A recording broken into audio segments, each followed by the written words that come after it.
শুধু মানুষ হতভাগা একটা প্রাণী যে আল্লাহর জমিনে থেকে আল্লাহর খেয়ে, আল্লাহর পরে, আল্লাহর বাতাস থেকে শ্বাস নিয়ে, আল্লাহর দেওয়া পানি পান করে, আল্লাহ পাকের দেওয়া অর্থ, সম্পদ, রিজিক, স্ত্রী, সন্তান সব ভোগ করে আল্লাহরই জমিনে আল্লাহ বিরোধী আইন চালু করে দিচ্ছে।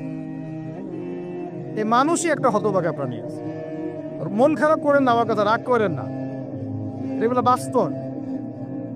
আর আমার দিকে তেড়ে এসে কোনো লাভ নাই, কারণ এটা হচ্ছে অকাট্য সত্য কথা যে আমরা আল্লাহ পাকের জমিনে আল্লাহর খেলাফতের দায়িত্ব পালন করছি না।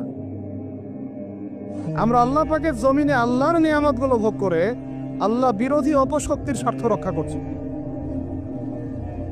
না হলে বাংলাদেশের মতো জায়গায় কেউ ট্রান্সজেন্ডার চালু করতে পারে, একটা 90% মুসলিমের দেশে কেউ সুদভিত্তিক ব্যাংকিং সিস্টেম চালু করতে পারে।